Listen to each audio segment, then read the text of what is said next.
Teraz si poviem, ako vyzeral môj deň predtým. Ráno sa zobudím na nepríjemné pípanie budíka.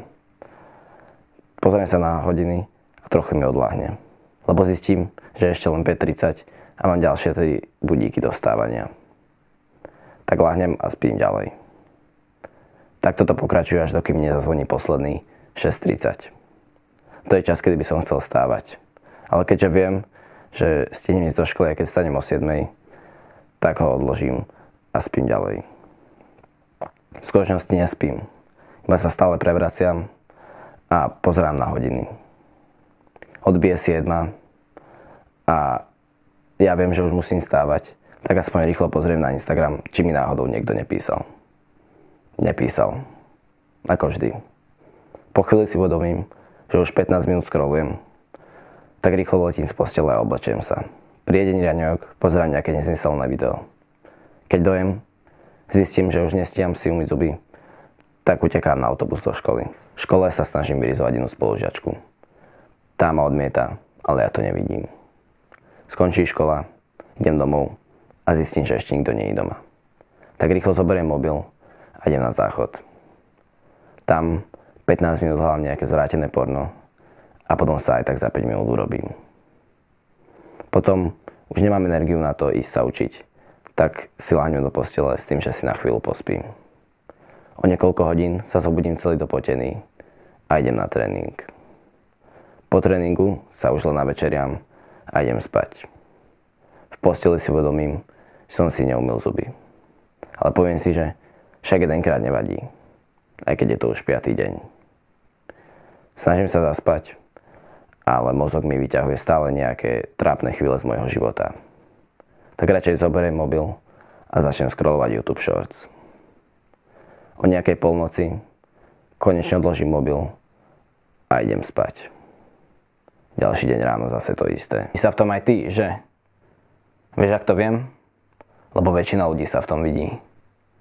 Ale jedna vec nás rozdeľuje. Teba a mňa od ostatných. A to je to, že ty pozeráš tieto videá a nechceš takto žiť. Aj keď si možno nespravil nič v reálnom živote, ale chceš. A práve preto ti teraz pomáham. A ver, že keď pozeráš toto video, tak budeš vidieť východisko z tejto situácie a začneš so zmenou svojho života. A aby toto video malo čo najväčšiu hodnotu pre teba, tak ťa počas tohto videa budem vždy vyzývať k nejakému činu. A budem sa snažiť, aby to boli veci, ktoré zvládneš hneď, ktoré sú ľahké. Aby si hneď získal nejaké benefity a toto video ti čo najviac pomohlo. Takže prečo sa nevieš zbaviť závislosti? Pretože sa sústreďuješ na zlú vec. Všetky tieto zlozvyky ako masturbovanie, porno, sociálne siete alebo fast food a ostatné, to nie sú tie hlavné veci, na ktoré sa máš sústreďovať. Sú to len symptómy väčšieho problému a to je mentálne zdravie. Dám ti príklad. Určite si sa snažil tieto veci už prestať s nimi a vždy si vydržal 5 dní. 5 dní si nepoužíval sociálne siete alebo si 5 dní nemasturboval. A potom si to porušil. A potom 6 dní si to vydržal a potom sa znova porušil. Potom 4 dní. Potom 10 dní, 7 dní, 3 dní. A takto si sa točil stále. Takto sa točíš v kruhu, že to vždycky chvíľu vydržíš a potom to porušíš. Ale to je práve preto, lebo sa nesústreďuješ na mentálne zdravie. Ak vyriešiš mentálne zdravie, tak vyriešiš aj tieto problémy. Ak si ako ja som býval, tak si teraz pomyslel, že ale veď ja nemám zlé mentálne zdravie. Veď to si len ľudia namýšľajú, že majú depresiu, to je hovadina. A ja som si to myslel. Ale nie je to úplne tak. Väčšina ľudí z tvojej triedy, vrátane teba, má zlé mentálne zdravie. A vlastne každý, kto nerobí aktívne na tom, aby mal dobré mentálne zdravie, má zlé mentálne zdravie a obmedzuje ho to v živote. Lebo depresia nie je len o tom, že si smutný. Každý to má inak.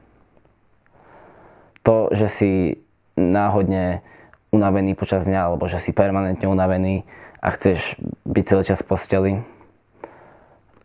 nie je normálne. A nie je to len tým, že máš zlý spánok.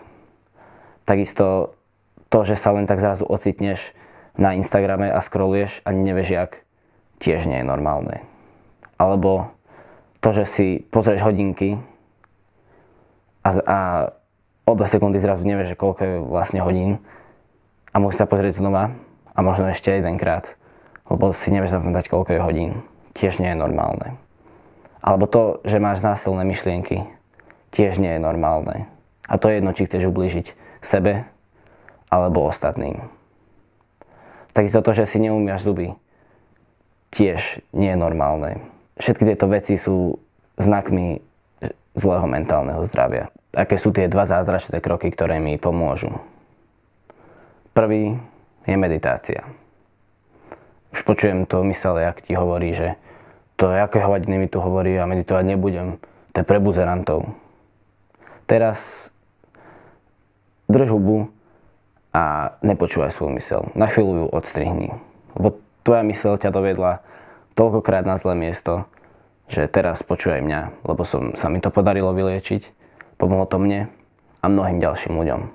A pomôže to aj tebe. Dobre, prečo meditácia? Nebudem zaťažovať obrovské množstvo informácií, ale poviem ti to v skratke. Možno niekedy vydám video čisto na meditáciu, lebo má to obrovské množstvo benefitov. Ber meditáciu ako posilňovanie mozgu. Tak, jak chodíš do posilovne a posiluješ telo, teda ak nie, tak mal by si, tak toto isté je meditácia pre mozog. Boli aj nejaké štúdie, ktoré dokázali, že sa ti fyzicky zmení mozog, keď medituješ. Dobre, a s čím ti pomôže vlastne meditácia? Ber meditáciu tak, že ti vlastne utíši tú tvoju sprostú časť mozgu. Presne tá, ktorá ti vyťahuje len tak striedňa trápne spomienky, alebo tá, ktorá ťa núti ísť si vyhoniť, alebo scrollovať na sociálnych sieťach a prokrastinovať. Alebo presne tá, kvôli ktorej sa nevieš sústrediť 2 minúty na hodine, alebo 2 minúty na needitované video, jak toto. Proste meditácia ťa dá viac do prítomného okamihu a vyčistí ti myseľ. Určite sa teraz bojíš, že ako na to. Neboj sa. Krok po kroku ťa prevediem všetkým, čo bude treba, aby si mohol meditovať. Ale je to v skutku ľahké. Preto si teraz dáme spolu krátku meditáciu, aby si zistil, o čo ide. Takže budeš sa sústredovať dáme si jeden nádych a výdych. A vlastne pri tom nádychu sa budeš sústredovať celý čas na vzduch, ktorý ti ide do nosa, budeš cítiť v nose a potom, jak ti ide dolu a potom, jak sa ti nadvihuje hrudník a brucho. A pri výdychu zase to isté, že budeš sa sústrediť na to, jak sa ti klesá ti brucho a hrudník a jak ti ide vzduch hore a ako cítiš pri výdychu v nose.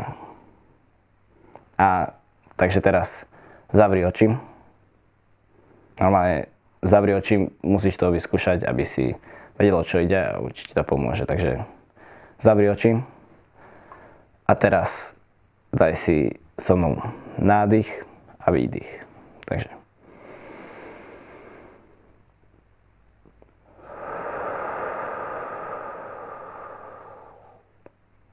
sústreduj sa na tie veci, čo som povedal. Takže ešte jeden nádych.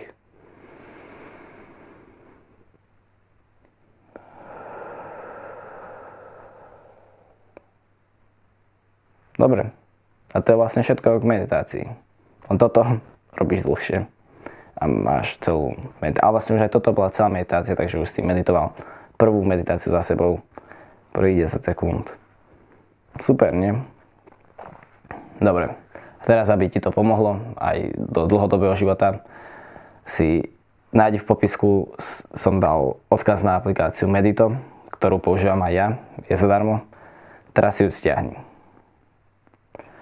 Tak a keď budeš mať stiahnutú, tak keď to pozeráš toto video, tak kým ešte budeš namotivovaný z toho videa, že teraz zmeníš svoj život, lebo tá namotivovanosť po chvíli vyprchá, takže hneď, ak skončí toto video, si pamätaj, si otvoríš tú aplikáciu a tam budeš mať, že Daily Meditations, na to ťukneš a tam máš na výber, že aká je dlhá a tam si dáš najkratšiu 3-minútovú meditáciu.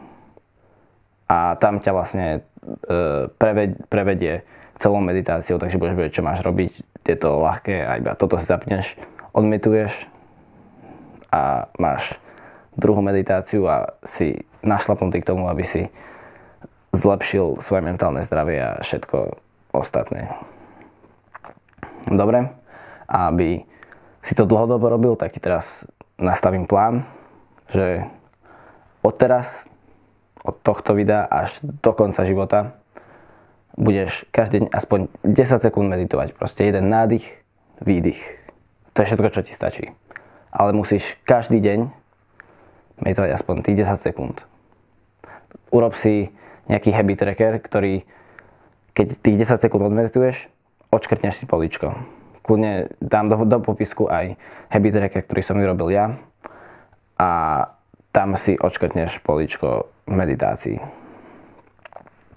A keď sa budeš cítiť namotivovanejšie, po nejaký deň sa ti nebude chcieť, vtedy ti stačí 10 sekúnd a keď budeš, že chceš viac, že proste chceš progresovať, vtedy si otvoríš Medito a tam si dáš 3-minútovú meditáciu alebo 5-minútovú alebo 10-minútovú a takto postupne budeš zvyšovať. Ale vždycky aspoň 10 sekúnd a fakt ti to pomôže. Takže 10 sekúnd každý deň a pri lepších dňoch 3 minúty, 5 minút, 10 minút, 20 minút a takto si vlastne vybuduješ ten habit meditácie a budeš meditovať. Doporučujem, ja meditujem každé ráno po zobudení, aby si to mal na celý deň si taký ešte svieži, takže každé ráno zobudíš sa a meditácia. 10 sekúnd stačí. Dobre, ešte jedna vec. Meditácia nie je o tom, že nemáš myšlienky v hlave. To vlastne ani nikto nedokáže mať celú meditáciu, iba byť sústredený na ten prítomný okamih a na ten dých, alebo na zvuky okolo seba, alebo na svoje telo. Meditácia je práve o tom, že ty sa stratíš v tých myšlienkách, lebo to je nevyhnutné. A práve si uvedomíš, že si sa stratil v myšlienkách, tak sa vrátiš cieľene k tomu dýchu a to je vlastne cieľ meditácie, že sa stratíš v tých myšlienkách a potom sa vrátiš k svojmu dýchu. A to máš keby jedno opakovanie v poslovni. Takže nemusíš sa báť, že proste, že ti to nejde alebo že tebe to nefunguje, lebo si stratený v myšlienkách. To je v pohode. Čím viac budeš meditovať, o to rýchlejšie je, keby zistíš, že si stratený v tých myšlienkách a sa vrátiš k tomu. A posledná vec, nepôjde ti to. Budeš mať pocit, že ti to vôbec nejde. Dokonca ja, čo mám odmetovaných 3400 minút, tak nemám pocit, že mi to nejak 100% ide. Proste nedokážeš si vyčistiť hlavu na celú meditáciu. Proste ide o to, aby si robil to, čo som pred chvíľou povedal a možno nebudeš mať úplne pocit, že ti to ide. Alebo niekedy budeš mať pocit a niekedy zrazu, že ti to ide horšie, alebo tak. To nevadí. Ide o to len, že to budeš robiť a fakt ti to pomôže. Dobre, a teraz tá druhá zázračná vec, ktorú chcem, aby si robil, je gratitude journaling. Už zase počujem tú tvoju hlavu, jak ti hovorí, že to chceš, aby som si písal denníček. Kamo, povedz aj, nech drží hubu a počúvaj mňa. Chcem od teba, aby si písal veci, za ktoré si šťastný alebo vďačný. A znova, jak pri meditácii, poďme si to vyskúšať rovno spolu. Začnem ja.